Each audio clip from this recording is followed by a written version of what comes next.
नमस्कार। हम लोग गुप्त साम्राज्य का अध्ययन कर रहे हैं। आज हम गुप्त साम्राज्य के बहुत ही महत्वपूर्ण शासक समुद्रगुप्त के बारे में अध्ययन करने जा रहे हैं। हम देखते हैं कि चंद्रगुप्त प्रथम के बाद में उसका पुत्र समुद्रगुप्त 335 ईस्वी के अंदर राजा बनता है। समुद्रगुप्त गुप्त सम्राटों में कई अर्थों में अद्वितीय था। उसको भारतीय इतिहास का एक महान सेनानायक, कुशल राजनीतिज्ञ और अजय योद्धा माना जाता है। हम यहाँ पे देखते हैं कि जहाँ पर चंद्रगुप्त प्रथम के बारे में बहुत ही कम जानकारी हमको प्राप्त होती है, वहीं समुद्रगुप्त के बारे में बहुत ही जो महत्वपूर्ण और विश्वसनीय साक्ष्य हमको प्रचुर मात्रा के अंदर उपलब्ध होते हैं।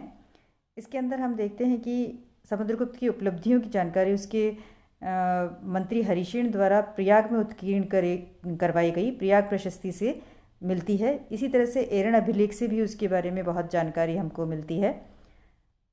उसके शासनकाल की जो मुद्राएं हैं वो भी तिथियों के बारे में सूचनाएं देती हैं। इसके अलावा गया और नालंदा के ताम्रपत्रों से भी उसके शासनकाल की महत्वपूर्ण सूचनाएं हमको प्राप्त होती हैं। यहाँ पर हम देखते हैं कि समुद्रगुप्त की जो दिग्विजय हैं वो बहुत ही महत्वपूर्ण हैं। समुद्रगुप्त का पूरा ही शासनकाल सैनिक विजयों की दृष्टि से विशेष उल्लेखनीय है। प्रयाग प्रशस्ति के अंदर उसकी विजयों की एक लंबी सूची हमको प्राप्त होती है। इसके अंदर सबसे पहले जो आता है, जो उसने विजय प्राप्त की थी, सबसे पहले वो आर्यावर्त के ऊपर विजय प्राप्त की थी उसने। इसने सर्वप्रथम उत्तर भारत के जो राज्य थे, जिसके अंदर आते हैं रुद्रदेव, मतिल, नागदत्त, चंद्रवर्मन, गणपति, नागसेन, नंदिन, अच्युत और बलवर्मा, इन 9 राजाओं के साथ में जो युद्ध किया था और उनको परास्त करके उनके राज्यों को अपने साम्राज्य के अंदर सम्मिलित कर लिया था। इसके बाद में समुद्रगुप्त ने, जैसे हमने जो पीछे देखा था कि चंद्रगुप्त प्रथम ने मगध के ऊपर जो शासन स्थापित कर लिया था, लेकिन पाटलिपुत्र के ऊपर वो विजय प्राप्त नहीं कर पाया था। तो यहाँ पर नाग राजाओं को परास्त करने के बाद समुद्रगुप्त ने कोट कलुज नामक राजा को परास्त करके पाटलिपुत्र को विजय है जो पाटलिपुत्र पर विजय प्राप्त की थी। और ये जो पाटलिपुत्र की विजय थी वो गुप्तों के लिए एक ऐतिहासिक उपलब्धि मानी जाती है। इसके बाद में हम देखते हैं कि उसने आठविक राज्यों पर विजय प्राप्त की, यानी कि उत्तर भारत के बाद में समुद्रगुप्त ने मध्य भारत के जो स्वतंत्र राज्य थे, विंध्य पर्वत के आसपास के जो 18 जो जंगल के जो राज्य थे, यानी कि आठविक है जो जंगल को कहते हैं, और जबलपुर और नागपुर के आसपास 18 है जो आठविक राज्य थे, और इन राज्यों को इसने है जो परास्त करके उनको अपना है ना जो सेवक बना लिया था। आगे हम देखते हैं कि दक्षिणापथ पर विजय, अभिलेखीय साक्ष्यों से ज्ञात होता है कि समुद्रगुप्त ने दक्षिण के 12 राज्यों पर जो विजय प्राप्त की थी, लेकिन उसने जो इन राज्यों के साथ में आर्यावर्त के जो राज्य थे उनसे भिन्न नीति है जो अपनाई थी, और उसने है जो इन राज्यों के ऊपर है जो अधिकार नहीं करके इनको वापस पुनः न जो मतलब इनको लौटा दिया था, और बदले के अंदर है जो इन राजाओं ने भी समुद्रगुप्त की अधीनता स्वीकार कर ली थी और अपार धनराशि उनको कर और भेंट के रूप में दी थी। इस तरह से समुद्रगुप्त ने जो उस समय, जबकि देखते हैं कि आवागमन के साधनों का सर्वथा अभाव था और इसीलिए उत्तर भारत से दक्षिण भारत पर नियंत्रण रखना वो लगभग असंभव सा था। तो ऐसी स्थिति के अंदर इन राजाओं को अपने साम्राज्य में सम्मिलित नहीं करके समुद्रगुप्त ने जो दूरदर्शिता का परिचय दिया था।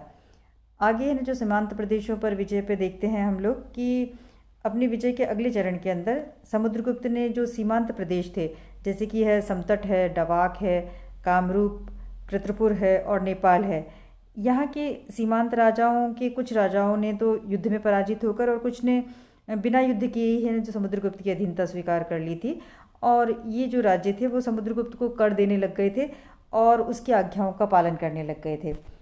आगे हम देखते हैं गणराज्यों पर विजय।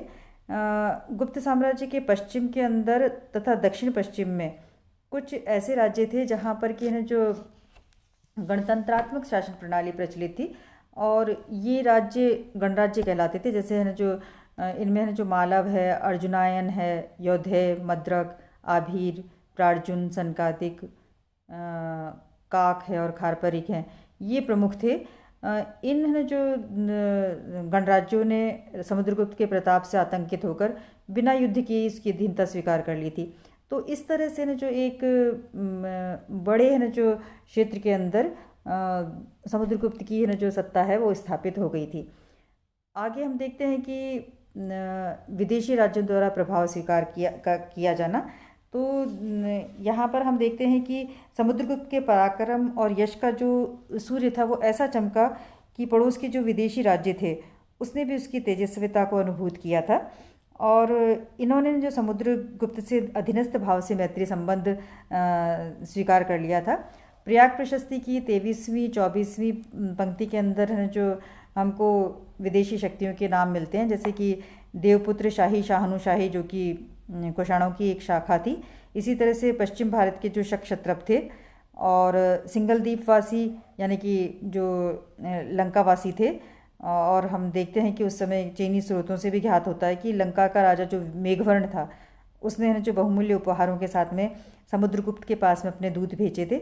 इसी तरह से सर्वद्वीपवासी यानी कि दक्षिण पूर्वी एशिया के जो अन्य हिंदू उपनिवेश थे, इन उपनिवेशों ने भी है जो समुद्रगुप्त की सेवा में उपहार और कन्याएं प्रस्तुत करके उससे मैत्रीपूर्ण संबंध स्थापित किए थे। और इन शक्तियों ने समुद्रगुप्त के गरुड़ चिन्ह से अंकित आज्ञापत्र को जो आज्ञापत्र लेना स्वीकार किया था। तो इस तरह से विदेशी राज्यों द्वारा भी इसका प्रभाव है वो स्वीकार कर लिया गया था। तो यहाँ पर हम देखते हैं कि समुद्रगुप्त की विजय के जो 3 प्रभाव हुए थे। पहला तो था कि साम्राज्य की स्थापना। इसके अंदर हम देखते हैं कि उसने एक जो विशाल साम्राज्य की स्थापना की थी, जिसके अंदर आर्यावर्त और जो मध्य देश है वो प्रत्यक्ष रूप के अंदर जो उसके साम्राज्य के अंदर सम्मिलित थे। दूसरा देखते हैं जो प्रभाव क्षेत्र की स्थापना। अब यहाँ हम देखते हैं कि उसके जो प्रत्यक्ष साम्राज्य का क्षेत्र था उसकी अपेक्षा उसका जो प्रभाव क्षेत्र था वो कहीं ज़्यादा बड़ा था। इसके अंतर्गत है ना जो दक्षिणापथ तथा पूर्व और पश्चिम के जो सीमांत प्रदेश है वो भी सम्मिलित थे, जिनको कि समुद्रगुप्त ने अपने साम्राज्य में नहीं मिलाया था, लेकिन वो इसकी अधीनता स्वीकार करते थे और इसके प्रभाव क्षेत्र के अंदर आते थे। इसी तरह से तीसरा था उसकी विजय का प्रभाव, वो था मैत्री की स्थापना। यानी कि समुद्रगुप्त के शौर्य से आतंकित होकर शक हैं, कुषाण हैं और लंका तथा अन्य द्वीप के जो है जो निवासी थे उन्होंने जो उसके साथ में मैत्री संबंध स्थापित कर लिया था। आगे है जो हम देखते हैं उसका है जो अश्वमेध यज्ञ के बारे में, कि समुद्रगुप्त वास्तव में है जो मतलब है जो एक है जो चक्रवर्ती राजा था, और उसने इतनी है जो मतलब है जो लंबी विजय हैं वो प्राप्त की थी, और अपनी दिग्विजय के उपलक्ष्य के अंदर उसने अश्वमेध यज्ञ का अनुष्ठान कराया था, जो कि है ना जो चिरकाल से ना जो एक तरह से कह सकते हैं कि बंद हो गया था। तो इस अनुष्ठान के उपलक्ष्य में समुद्रगुप्त ने सोने के अश्वमेध शैली के सिक्के प्रचलित किए थे, और जिनके अंदर जो यूप यानी कि जो यज्ञ का स्तंभ है उसके सम्मुख अश्व को दिखाया गया था, और उसके ऊपर लेख भी है जो अंकित कराया था, जिसके अंदर अश्वमेध पराक्रम है ये है ना जो अंकित है ना जो मिलता है। तो इस तरह से ना जो समुद्रगुप्त को भारत के इतिहास के अंदर काफ़ी उच्च स्थान दिया जा सकता है। नमस्कार, थैंक यू।